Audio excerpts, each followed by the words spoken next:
berita dia punya program hari ni. Terima kasih. Program pada hari ini adalah yang pertama, kami daripada Persatuan Bekas Tentera Tidak Berpencen Perak bersama-sama dengan bekas polis membuat bantahan terhadap Tian Chua berhubung pencerobohan yang mana ia mengatakan lakonan semata-mata. Dia punya hari ni berapa keahlian yang ada keluar tadi? Melebihi pada 50 orang. Apakah pandangan peribadi Tuan Nizam terhadap Tian Chua? Pandangan peribadi. Secara peribadi saya sebenarnya mencabar beliau bahawa untuk bersama-sama saya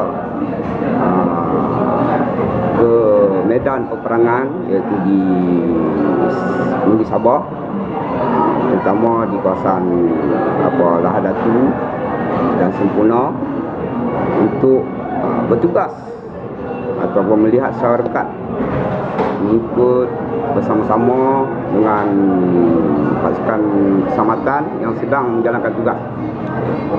Saya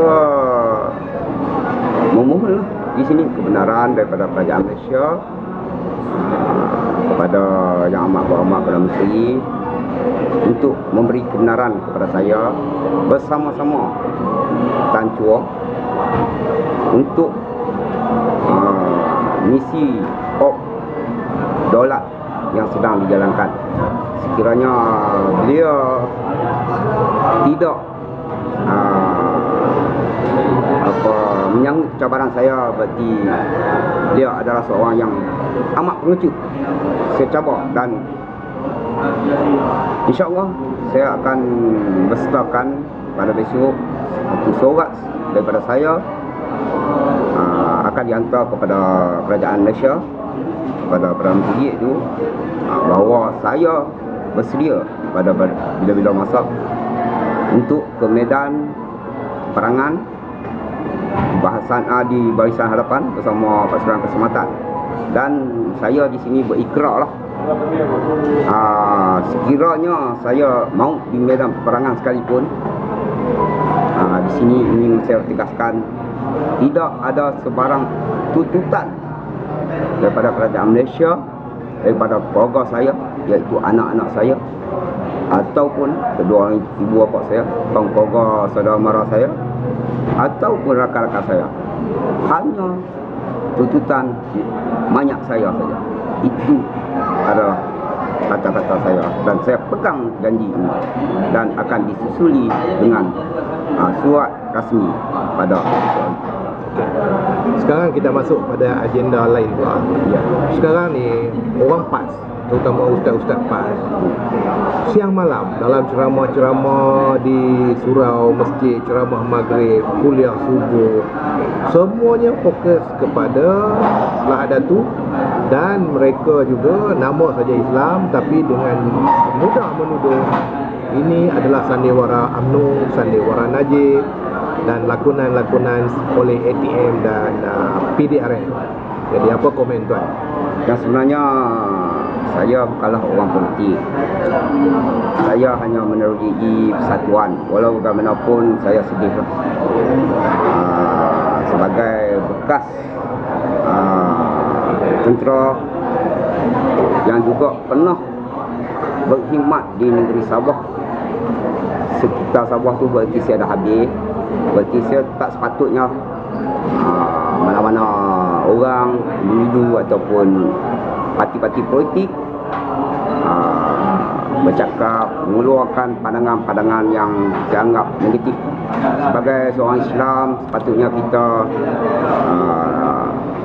berdoa untuk pasukan keselamatan kita yang sedang berterumus untuk menghapuskan penceroboh yang ada di negara kita sekarang.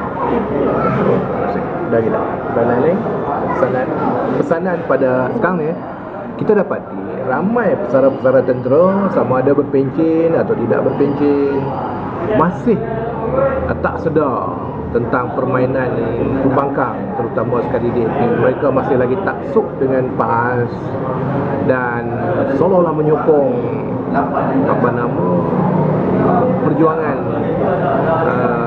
PAS dan DAP, padahal pada hakikat sebenarnya mereka hanyalah untuk menipu saja.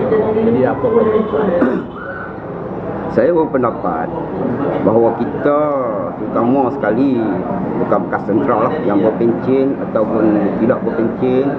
Yang pertama, kita kena balik pada asalnya daripada mula kita mencuburi tentera, mencuburi kerajaan lah, bahawa kita telah berjanji bahawa kita akan menyokong kepimpinan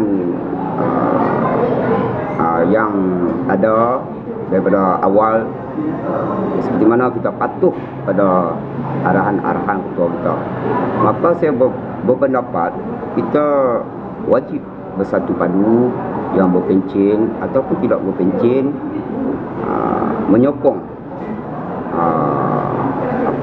kerajaan masa kini yang mana saya nampak mempunyai keikhlasan yang begitu tinggi untuk membela rakyat, khasnya terutama amnya kepada bekas-bekas tentera berpencen dan tidak berpencen, termasuk ibu-ibu tunggal. Okey, satu lagi isu yang dimainkan oleh kerabat. Kerabat adalah satu pertubuhan yang berada di bawah PAS, dan salah satu agenda yang besar bagi mereka ialah mereka berkata bahawa dalam Akta Ketenteraan tahun 1965 tak silap, 1972 setiap bekas-bekas tentera akan diberi sebanyak 20 ekar seorang. Adakah itu benar? Sebenarnya benda ni saya pun selalu dengar daripada rakan-rakan yang bagi saya diorang sebenarnya tidak tahu membezakan adakah Akta Tentera 1972 tu menyatakan begitu. Pada hakikatnya dalam Akta Tentera 1972 hanya ada undang-undang, iaitu section untuk kita merujuk kesalahan-kesalahan anggota yang melakukan kesalahan. Apa yang saya pasti di sini bahawa yang menyatakan bukan satu kenangan tanah ni bukan satu hak kita. Ia adalah satu orang kata layak, melayak seorang yang berkhidmat dengan kerajaan, layak memohon dua bidang tanah pertanian kalau tak silap saya, kerana saya bersama tinggal. Dia kalau di dalam Angkatan Tentera kita boleh lihat kembali, boleh rujuk kembali dengan format, iaitu Perintah Majlis Angkatan Tentera atau Watak Kerajaan. Di situ ada menyatakan bahawa kita layak memohon, tapi bukan layak mendapat, bukan hak kita. Jadi di sini saya ingin tegaskan bahawa kita tak mempunyai hak untuk menentang kenangan isu tanah. Ini adalah pemberian ikhlas, ianya diberi oleh kerajaan ini ataupun negara. Jadi saya rasa perkara ini kena orang yang masih tidak upah hati boleh rujuk benda ni, boleh rujuk balik kepada yang kenaan, terutama di bahagian Pemat dan juga Watak Kerajaan. Jadi saya berpendapat janganlah kita hanya mendengar cakap-cakap orang politik. Biarlah kita tengok dengan bukti. Berarti ada fakta baru kita bercakap. Jadi saya minta rakan-rakan seperjuangan, berpencen tidak berpencen, ubahlah mentaliti. Jangan percaya kepada satu-satu pihak saja. Okey, satu lagi. Jadi isu tanah ni, saya dah buat perkiraan, seandainya seorang bekas pesara bukan yang berhenti tak berpencen, yang bersara. Ya. Kalau dapat 20 ekar seorang, maknanya seluruh Malaysia ni tak cukup untuk menunaikan. Sedangkan yang permintaan anak Mazlan Aliman, dia cuma minta 80,000 ekar. Dan sebahagian daripada itu akan dibagi kepada bekas tentera. Itu adalah satu unjuran yang tak tepat. Jadi kalau 80,000 ekar tak cukup nak bagi kepada seluruh angkatan tentera yang berjumlah 300,000, 200,000. Jadi maknanya saya dah kira-kira ada 163,000 ekar. Jadi ini adalah dongeng lah semata-mata ya. Okay, ya? Saya setuju. Saya berpendapat perkara ni eloklah kerajaan lebih memberi perhatian lah berkenaan dengan isu-isu tanah.